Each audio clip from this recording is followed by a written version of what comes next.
Welcome back to another episode. The Real History of Catholic Boarding Schools for Indigenous Americans. Last Sunday, the Paramount Network premiered the Yellowstone prequel 1923, which is set a century ago in Montana, USA, and introduces Kara and Jacob Dutton to the show's world. The series premiere of 1923 was no exception to showrunner Taylor Sheridan's penchant for taking his shows into the lowest reaches of American history. Fans were given a horrifying glimpse at the awful treatment of Native American children at the time through the characters Teonna Rainwater and Sister Mary O'Connor. Teonna was one of the many girls who were kidnapped and sent to boarding schools run by the church and the government in 1923. Up until 1969, hundreds of Native Americans had been kidnapped over the course of 150 years, and inside these schools, they had been beaten, forced to change their names, and treated horribly. As viewers witnessed the start of Teonna and Sister Mary's hatred and the narrative lines developed, Sheridan shed light on these horrifying events during the first episode of the series. When Teonna answered a few questions incorrectly in class, Sister Mary physically abused her, causing the outraged child to lash out and beat her mistress to a pulp.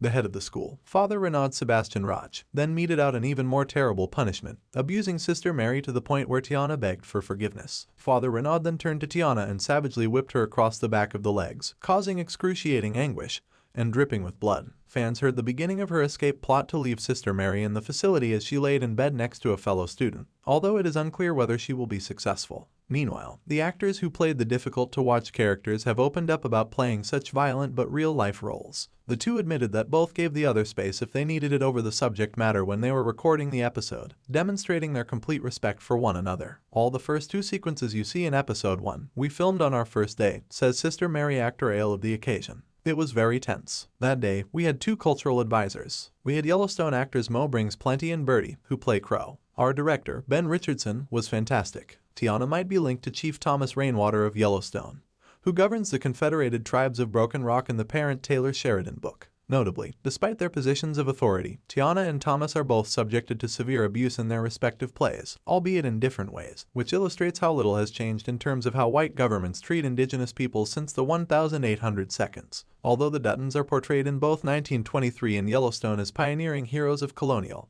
and modern America, it is evident from the portrayals of indigenous Americans in both series who the real antagonists in Yellowstone's world are. Despite the ongoing disagreement among Yellowstone viewers over the political views of the show's creator, Taylor Sheridan, there is no doubt that 1923 is faithfully and accurately depicting America's grim history. It's also possible that Teonna was given the surname Rainwater in 1923, setting the stage for the series to eventually disclose that Teonna is a descendant of Chief Thomas Rainwater. Angela Blue Thunder may have been quite correct in harshly reprimanding the Broken Rock chief for failing to take all reasonable measures to drive the trespassers from their ancient property in Yellowstone, given what Teonna had already experienced in 1923. Thanks for watching, and don't forget to subscribe.